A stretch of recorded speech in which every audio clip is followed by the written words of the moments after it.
Hello, thanks for joining us. This is Platform. I'm Ruth Aguele. The cultural heritage of a people represents the identity of the people that needs to be protected, preserved, and conserved to ensure that generations unborn will have access to it. Nigeria, you know, is richly blessed with cultural resources renowned for her historical sites and artifacts, which the nation is yet to fully harness. Museums have the power to transform the world around us. As incomparable places of discovery, they teach us about our past and open our minds to new ideas. Now, two essential steps in building a better future. They contribute to shaping an informed and engaged civil society. In 1979, the federal government, with Decree 77 of 1979, established the National Commission for Museums and Monuments as a replacement for the Federal Antiquities Department to manage the collection, documentation, conservation, and presentation of the national cultural property to the public for the purposes of education, enlightenment, and entertainment. Now, this decree has been replaced by the NCMM Act Cap 242 of the Law of the Federal Republic of Nigeria. Nigeria has 52 national museum outlets spread across the country and historical sites, of course, scattered in different parts of the country. But what are the landmark achievements of the Commission in preserving the country's cultural heritage? Our focus on Platform is Nigeria's cultural heritage, symbol of national unity. Our guest is no other person than Professor Abba Isa Tijani, the Director General, National Commission for Museums and Monuments. Thank you very much for joining us, Prof. Thank you for having me. Thank you. Right. Let's take you through a bit of Prof's profile. Professor Abba Isa Tijani is the current Director General, like we said. He hails from Borno State and attended University of Maiduguri. That was in 1987 to 1990, where he obtained a bachelor's degree in creative arts, specializing in arts, history, and museology. Subsequently, he proceeded to the University College London, United Kingdom, where he obtained a master's degree in museum studies in 1994 and Doctor of Philosophy, PhD in anthropology later in 2005. Arising from his anthropological research titled Tradition and Modernity, the Garmegu Malgwa of Northeastern Nigeria. A former head of Department of Fine Arts and coordinating head of Department of Creative Arts, University of Maiduguri. He initiated and coordinated a research collaboration between University of Maiduguri and the Universities of Hamburg and Hildesheim in Germany from 2015 to date.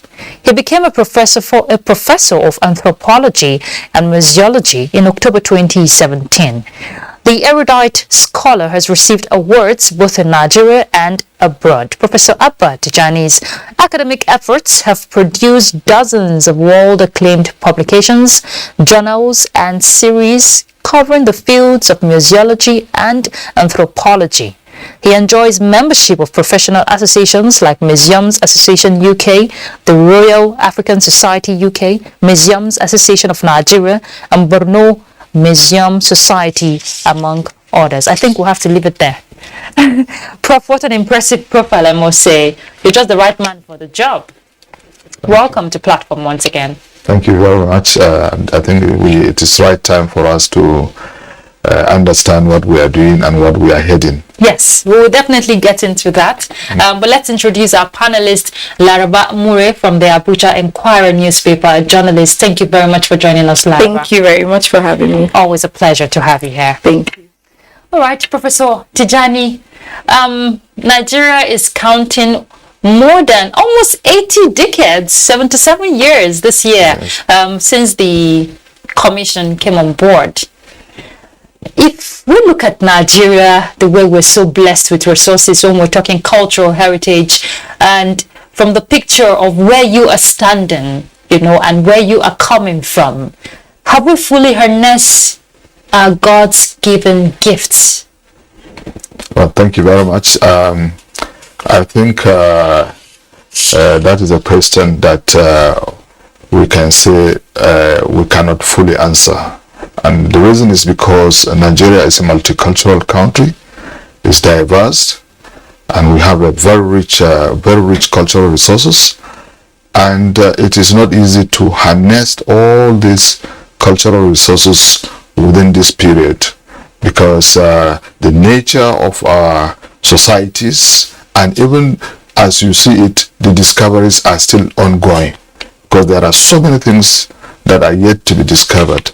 And languages we speak also, we're talking about, over 300 languages in the country. So you can imagine, when you look at it, the number of museums we have in Nigeria is not enough, it's not adequate, to house and exhibit the cultural resources we have.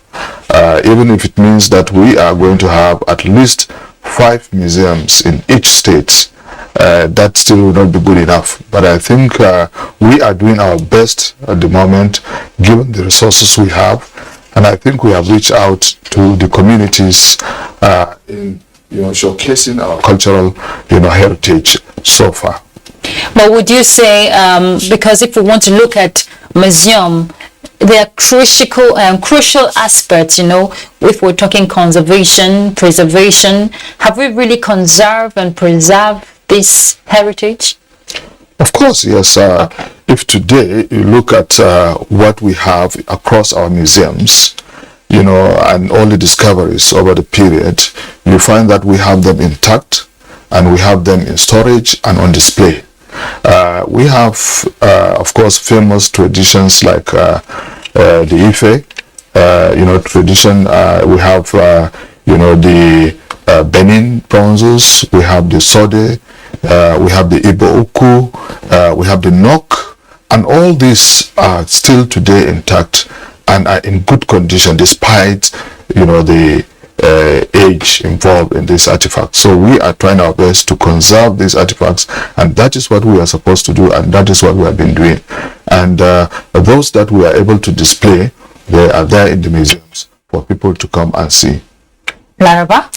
Okay, my question is, you mentioned, you said they are in the communities and they are intact. That means the communities are accepting those the artifacts that we have. But do you think that the communities are doing enough now?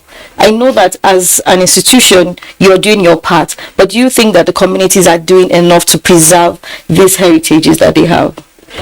Well, when you're talking about preservation of heritage, there are different levels. Okay. At the level of the community, we are talking about our cultural heritage in terms of the various traditions that exemplify our outlook, our traditions, meaning the festivals, the language we speak, and all other things. Okay. So there are so many of them that are intangible. We call them intangible.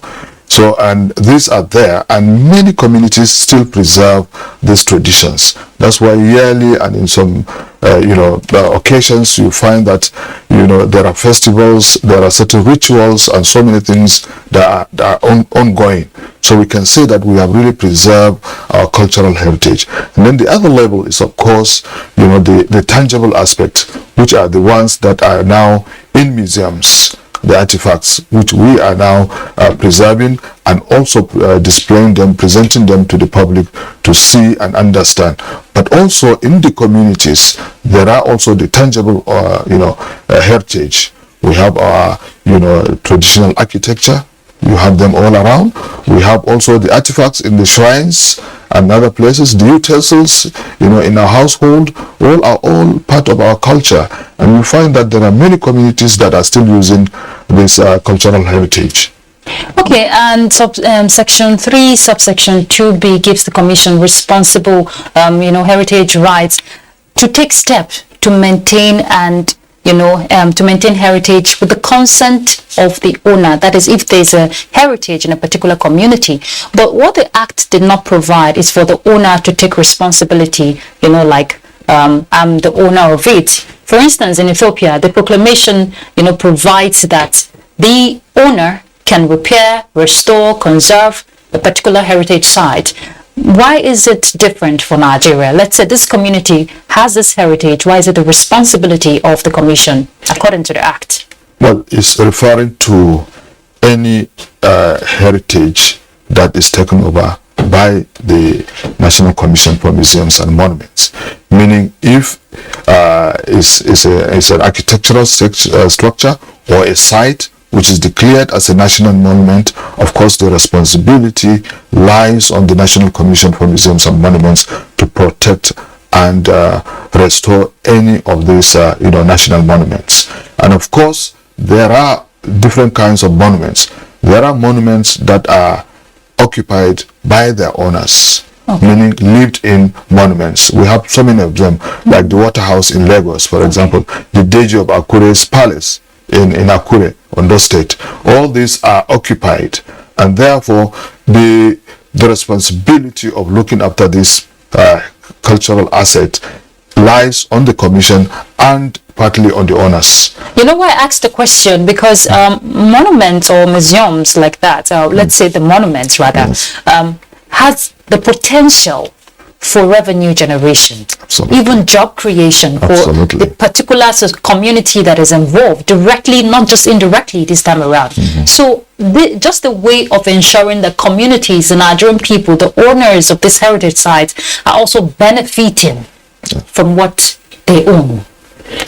Yes, absolutely. That is why, for example, in establishing a museum in any community, the community is involved. There must be the consent of the community, and that's why the share of responsibility is there. So once the community accepts and a museum is established, it is the responsibility of the communities also to safeguard the artifacts and protect the artifacts as well. But at the same time, if we establish museum in a community, we are attracting tourists, which means that visitors coming there not only just see the objects, but also spend money in the community, buy souvenirs, and lodge in hotels and so on. These are the kinds of dividends that they bring into the community. But we are looking also on other concept of museum, which is the ecomuseum, which I have been emphasizing since I came. And ecomuseum is a cultural landscape, a community that can be designated as a museum itself, meaning it's not just a structure where you put the artifacts and then store them and open it on days when you want people to visit them, but the whole community itself stands as a museum. So meaning all the cultural displays, all the activities, and whatever is going on in the community is part of the museum. And therefore people visit and interact with the communities and understand more about those communities. What has stalled the process? Because we're talking domestic tourism, promoting domestic tourism instead of travel. This is what a lot of countries use in generating revenue. And we have so much. Yes, of course, we have so many issues. We have security issues and so on. And those areas that we identify as potential eco-museum, sites are places that are still, one has to tread with caution. So that is why we have not actually gone ahead to do that. But of course, our plan is to have such communities that will designate as, eco-museums. And I think a lot of tourists from outside the country want to see, when they come, that all these artifacts are actually within the community. They are seen how they are being used, meaning the objects in situ as they are supposed to be in the communities. And this is the kind of places that will be attractive to Europeans, because the normal museums we go and see objects, and of course it's the same in the European countries as well. But if you designate a community like this, then it will be very interesting for them to come and see the communities and see how the objects are being utilized and how people exchange, speak in their languages, and also their architectural, outlook and the rest. Okay, so at what stage do we say that we have identified this community, or we have identified these utensils or some of the objects that you said are from the shrines? At what stage of process do we say, okay, these ones now qualify to become artifacts, or this community qualifies to become a domestic site for tourists? Of course, what happens is first we have to send our staff to different communities that we think are potentials, and then they will now engage with the communities, because first you have to engage with the communities that we identify, because they have to accept it and want to participate in this drive project of ecomuseum, so that when visitors come, they are free and they can interact with the communities. So in trying to understand or to look for these communities, we want to see that communities that have their cultural display, and their outlook, their traditional architecture and everything intact, meaning that they are still, practicing their traditional system of either cooking or religion, or the objects that they use are not modern utensils, of course, are the traditional ones, and you find that they have their shrines or places of worships and the rest, and all the things that are there in the altar and the rest are intact. And if we see such communities, of course, we engage with them and say we want to, bring in this project of ecomuseum. And of course, the whole concept is that any revenue generated will also be beneficial to the communities as well. So it's not accruing to only government, but also to the communities. And now this is where technology comes in place, because if you want to attract the tourists, it should be out there talking about the collection, the documentation for easy access. Absolutely. Is the commission doing that? Yes, we are doing our best, and COVID-19 has taught us that because during the COVID-19, all our museums were closed, and no access, no visitors. So we thought we need to devise means through which to reach to our audience, and that is how we use the power of digitalization, so that all our objects are digitized, and then we put them online for people to access. So we have so many of our museums, all the displays in the museums that are online, and people can see and access online. But digitization is a very, complex process. Yes. And we are talking about thousands and thousands of objects. Yes. In one museum, in storage, for example, we have more than 40,000 objects. And for you to carefully, digitize this, it requires a lot of capital. And we are engaging with individual philanthropists, organizations, and overseas partners to see that we get funding to digitize our collections. And we are in the process of that. We have won ambassadors, fund from the U.S. Embassy to reorganize our storage in Lagos, in Ibadan, in Benin, and Kaduna. So we are still in the process of that. And once we reorganize our collections, it is easy for us to digitize, because we can easily access any artifacts that we want. Okay, when we're talking about the communities, we talked about when is supposed to be a tourist site for the benefit of the community. Now, technology, digitization has come, and then is for display. Is it going to be free or at a fee?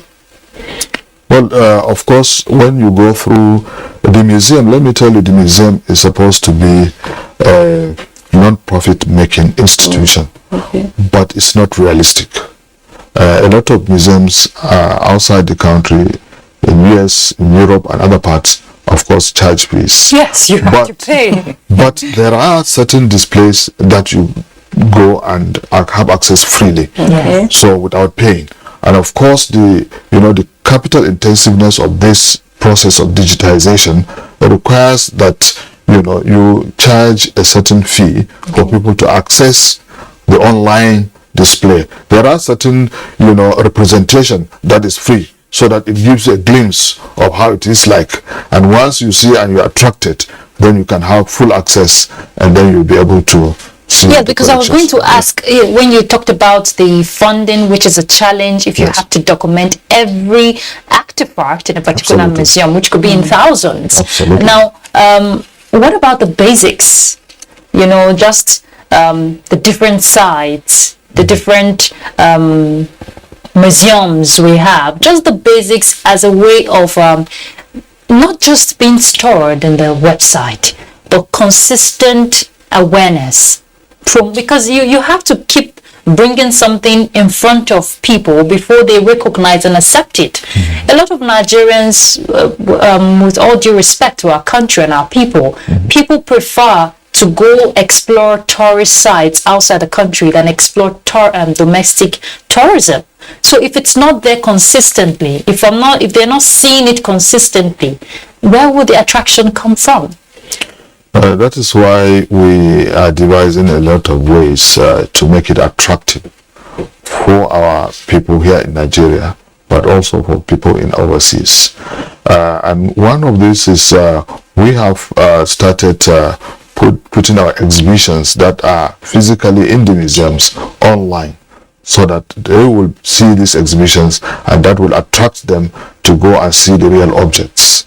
That is one thing. And another is that our youth are very much engaged with their devices. So we want any digital or virtual, display of these objects are also made available in certain applications. I wanted to ask, are you thinking of an application? Yes. That they will be able to access. Yeah. And not only that, but we want to make it challenging for them, because just like playing the games, we want to make it like a challenge for them so that they will be able to solve problems. Have you put it out there? For an application? We have brilliant minds who could just think of coming up with an app. Absolutely, and we know that, but it's a process, and there are all sort of copyright issues and so on that we need to sort out. And we are in the process of digitizing these Benin bronzes that are outside the country and those that are in the country, and so on. So we have a huge projects going on as well, and we want to do the process in a way that it is possible for us to do that. Okay, I like how beautiful all these things is coming out. It's actually giving me a picture. What are the challenges so far? Because I know funding is part of it. Then I've not heard you say state government has come in. It's just you won the Americas. You said something about winning an award. So thus far, what are the challenges? Well, of course, as you mentioned, funding is a huge challenge. It's a major challenge, and with funding you can do, or you can solve all the other challenges, because we are talking about capacity building as well, because it also links to funding. So we need to really, train and retrain our staff so that they will be able to live up to date with the developments across the world. But also we are looking at, partnering. It's essential that, this is not just a government business. We need to engage the public sector. We need to, the private sector. We need to engage with individuals that are interested in our culture, so that they will contribute towards the process as well. And we have done a few of that, of course, by upgrading and renovating our exhibitions galleries, and also we have issues surrounding ethics as well, which is very important, because we have seen many of our objects illicitly trafficked out of the country, and all has to do with ethical issues. Breaking in where there is collaboration with staff or something, not now, but just before I came, it happened many years ago. And we are training our staff to be professionals, and all those that are, have access to objects must be ethically trained, so that they know and respect that these objects are our heritage, and we cannot sell our heritage, and therefore we need to respect and understand and protect our cultural heritage. And this is also another issue that we are going through as well. Okay, how are you engaging your researchers? For example, if when antiquities are discovered, you told us from the start of this conversation that more are still being discovered. Yeah. What is being put into consideration, and how much level of work do researchers put in to ensure that more of these artifacts are discovered? It is essential that we look at this as a concerted effort, because research is a big thing. It requires institutions, not only just museums. So we are not only focusing on our staff, that archaeologists or anthropologists or ethnographers, as we may call them, but also institutions in Nigeria and outside the country. We collaborate in this way, but also we have to collaborate with certain agencies and institutions in Nigeria. For example, many of these discoveries we are talking about in Nigeria were accidental. So meaning either mining is going on and then they discovered that accidentally there are findings there, and then we now come in and take over, or road constructions, or even buildings. So these are many of the situations where most of these things are discovered. So once we get to know this, then we come in. But there are so many situations, probably I may not know, where people may accidentally bump into this kind of thing, and they will just think that these are things rubbish, and then they will just destroy them or bury them somewhere and continue with their construction. So that means that we need to really enlighten our communities, our institutions that engage in constructions and so on. And we have been receiving a lot of letters from such companies when they come across something, and we go and take over, and then we engage our researchers to go and look at this, and then we have to provide the funds for the excavation. Yes, and how do you deal with illegal excavation? Because you said most of the discoveries are, accidental.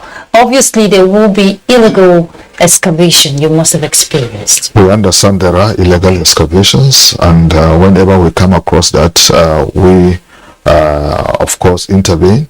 But also in this situation, the security agencies are also crucial. We collaborate with them, just like the borders, the customs, the security agencies at the airport and at the different borders. We collaborate with them so that our objects are not taken out of the border, but also if we discover that there are illegal excavations, we intervene. And I think it happens sometimes with the collaboration of the communities, because people will come and offer them some money, and then they allow them to go and excavate places that they think there are things there, and then they take them and then export them out illicitly, and then they go and sell them for high prices. Well, before Laraba comes in, we'll definitely go on a break while you also prepare your mind to tell us why the fine is just 500 naira and or 6 months imprisonment. Let's go on a break. We're back shortly.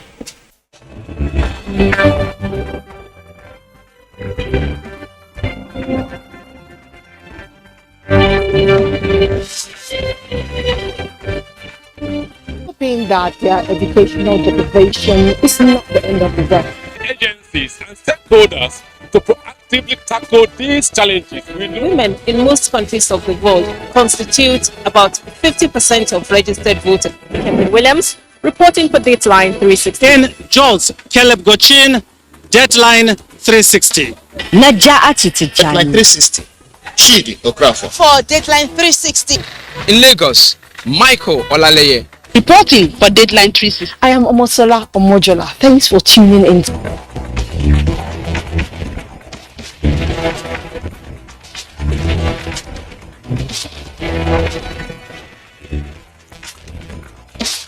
Now, what could makes someone set out on a journey and not get to his or her destination? Extremely Now, important. imagine the victim who cannot reach out to these responders, who doesn't even have the phone to reach out. Hello, thank you very much for joining us on platform. I'm Ruth Aguilera. And the girl, especially if the girl is a minor, she's not yet 18 years. If she gets pregnant, realize that such girl is sent out of school and the boy is left in school. Just back to pick the call. So how much sensitization is the FRS? I don't agree. A lot of people are just deaf.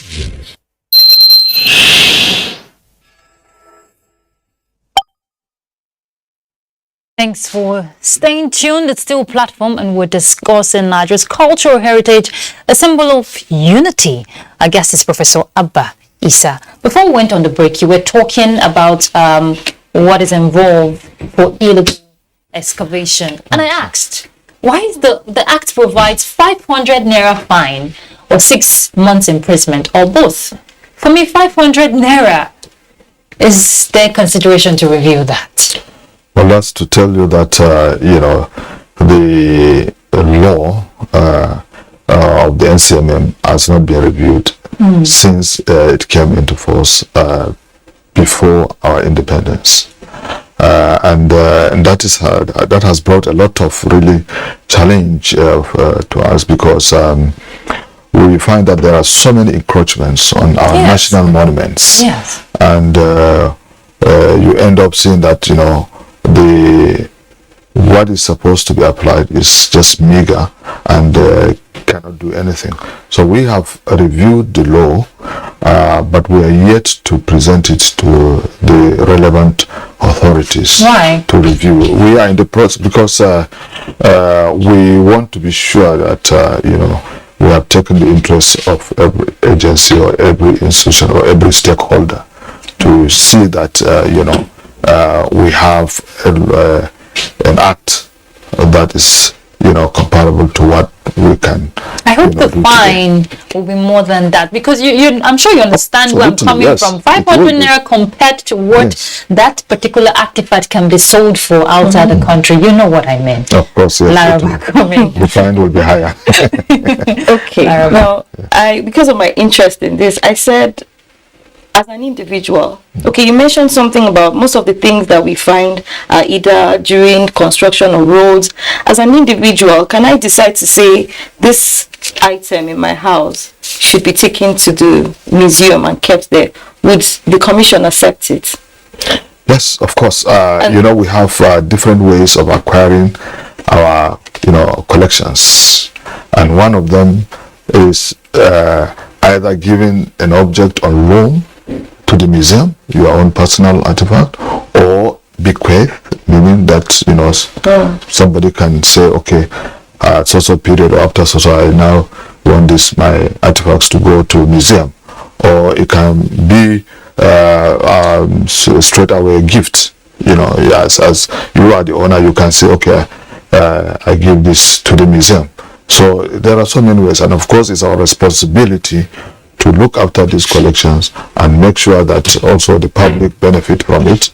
By researchers also, we allow access so that we need really a lot of research on our artifacts. There are so many things to do really to discover.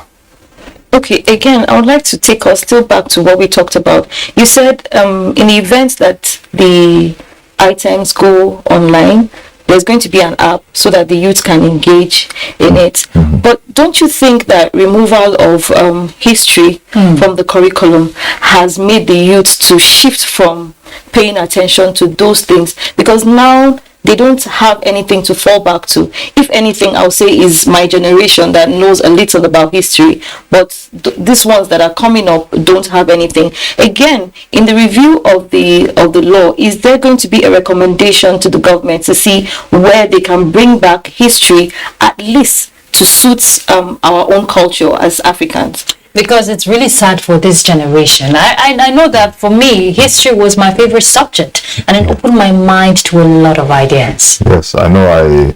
I did my history lessons also, and I think it is important that we know about our history, about our past, so that we will be able to understand our differences and how that unites us, because it's very important that we understand other people's culture, and that is the way we can respect others' culture and our own too.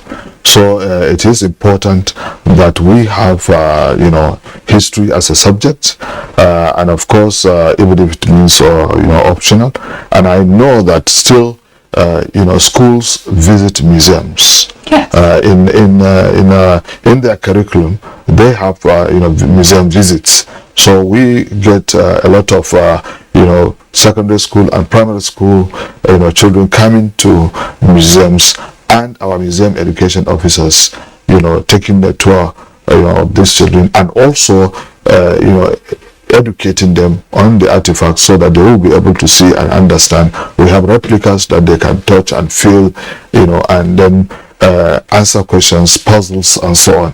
And this is still going on. So despite the fact that history probably is not taught, but still they have access to museums, and they also understand about the history as well. And of course the law cannot recommend such kind of thing, because it has nothing to do with it. So these are separate things. And yes, but you are a professor of museology and anthropology, and from your background of knowledge and expertise and experience, you will understand where we are coming from. It's one thing to just see, but it's always a story behind every heritage. Yes. So understanding that story, that's the way you can connect to whatever you're touching or feeling.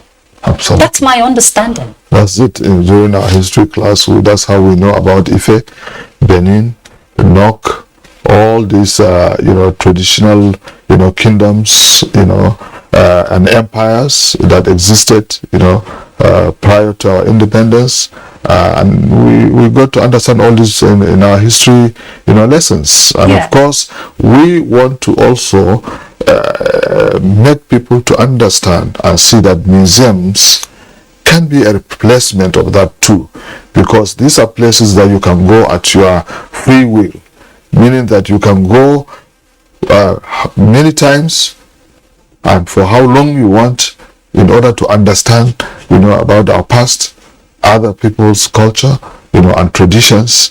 And that is why we have taken the drive to upgrade our museums, because when I came in, I realized that many of our museums are actually places that are not attractive to the public. You want a place where people will be welcome, and when they go, they feel comfortable, and then be able to understand what is on display. And it is because of this reason, and of also my background, I said we need to upgrade our galleries so that we make them to international standard, all the exhibitions. And we have started, so far we have done 8 last year, and we are going to do 9 this year. And as a way of a recommendation, it's not in my place to give you that, but just for the future generation, will your commission be also considering, aside schools just picking a day once in a while to just go on excursion visit, there's no deep knowledge about what this is, just for the fun of it, sometimes, or just to educate the students, is the commission willing or will be putting into consideration to work with schools, intensively to ensure that these students, when they come, it's not just, it should be like a maybe yearly thing for schools, maybe draw out a plan for schools to come yearly, select a particular schools, work with the states, and for consistency, just to ensure that seamless process, just as a reminder to our future generations. Actually, it's even beyond what we are saying, because currently what the schools is part of their curriculum actually to visit museums. So it's not consistent. It's consistent. Every year they visit museums. Every class visit museum, and we also reach out to the schools. So it's two-way. So they come to the museum, and our museum education officers go there with replicas of our artifacts, and go and have interaction with the children. And when they come, it's not just that they just go on a tour of the exhibition, but also they sit down and have like a workshop, and then the problem solving, kind of situation. So it's not just the normal visit as, a visitor to a museum, but this time around you are going there to learn, as a student or as a pupil. So that's how it's going. It's not just, something that they go once a while. No, it's every year they go, every class visit museums. Okay, my question is, why do you think we need to have information about museums and monuments now in Nigeria? Why now? Because for some time I haven't heard anything about this institution. So why now?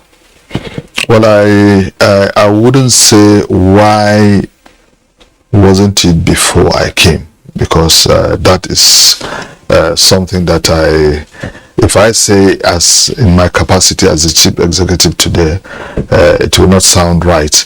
But what I know why today is because I feel, the commission also feels that, we need to create awareness of our culture, of our tradition, of our past, because of what is going on in our communities today. All these social, vices, all these problems you will be having is because of lack of respect for our culture. And if we can understand our culture has solutions to all these problems. So we want to now take this opportunity to educate our youth, to educate the public, to respect their culture and the cultures of others. And as a professional also, I feel that, it's not right for us to say we have museums and these museums are not, at the standard that they are supposed to be, and not at the level where people will go and feel comfortable and welcome. And therefore I said it is not right. We need to really upgrade our museums so that it will become attractive. And I think that's why now people have started seeing the importance of museum. When they go there, they see, new exhibition, to the standard that when they go overseas, they see. So that is, I think, the drive now that created this awareness. And also because a lot of people call me personally, I don't know why they get my numbers, but they call me and say, well done, we have seen this museum in so place, we have seen a new exhibition and the standard is excellent, and so on. So I think there is also communication between individuals that have seen these exhibitions, and it goes out like that. And I think that's why the awareness is and especially now, when we're faced with insecurity in the country, it's a very big challenge. Museums like that will serve as a symbol of unity, like the National War Museum in Umuahia, one of its kind actually, where they preserve relics from this Nigerian Civil War. I think that is one museum that should be out there consistently, more like a reminder that war is not something we have to bargain for. Absolutely. Okay, but which brings us to the question of the National Museum. What is happening? We're supposed to have one in Abuja. Yes, you are right. We don't have a national museum in Abuja now, and we are looking forward to see that we have one. But I think the challenge is that first the land that is supposed to be allocated to the museum in the master plan is no longer under the commission, and we are trying to see that we retrieve that land.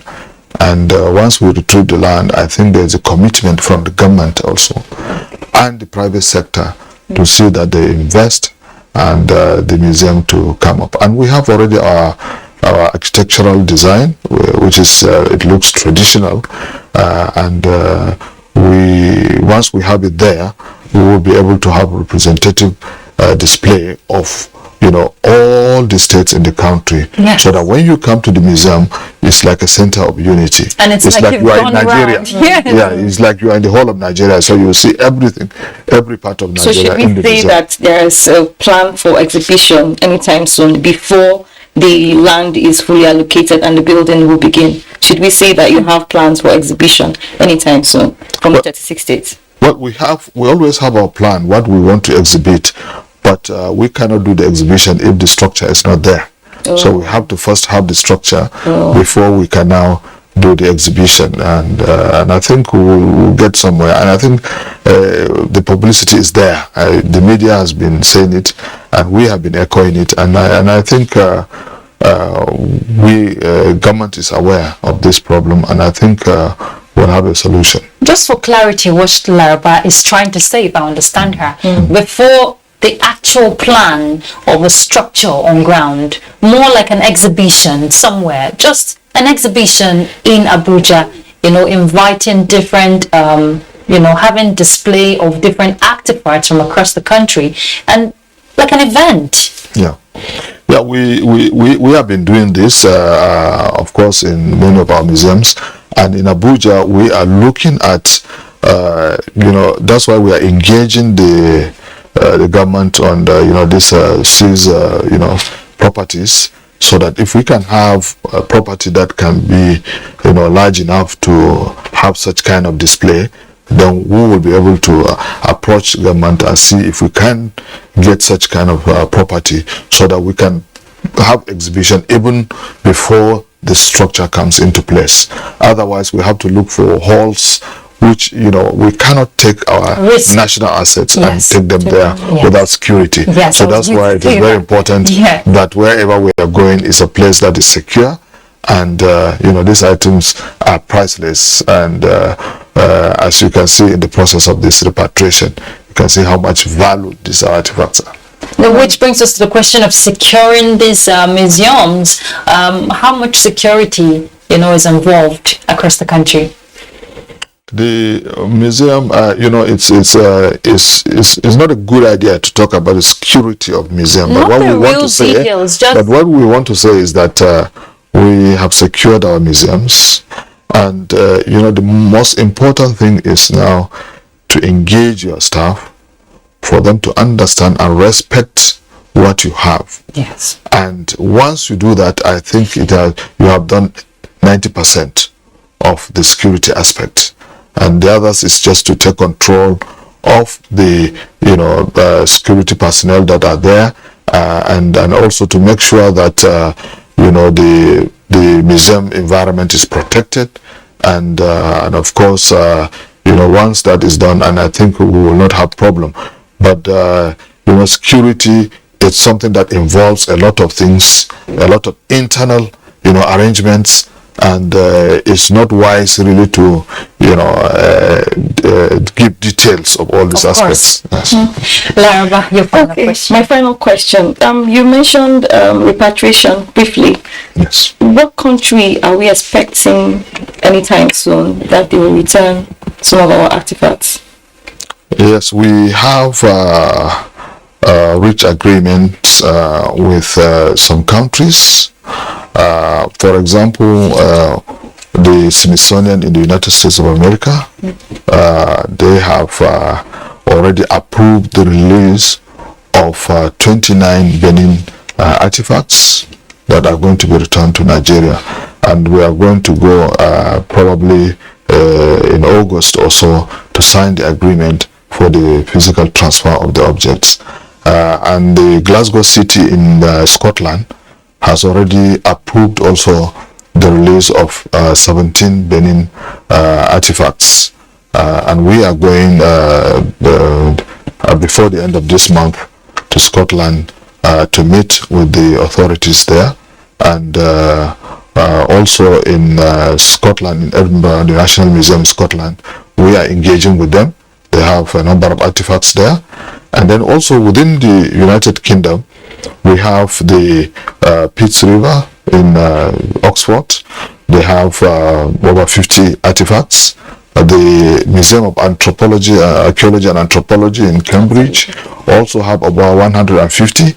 And they have all agreed to return, and they have started the process because they have to go through the school governing board and so on, and it has scales through certain processes, and we are going to go to the last lap.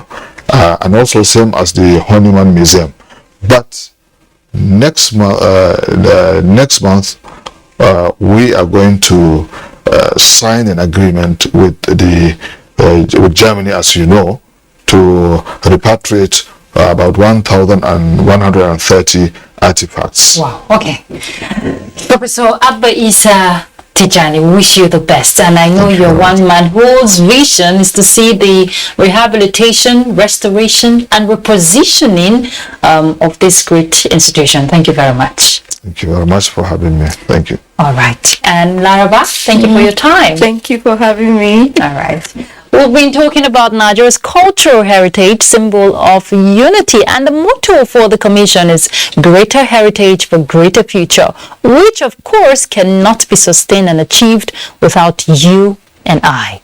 That's Platform. I'm Ruth Aguele. Bye.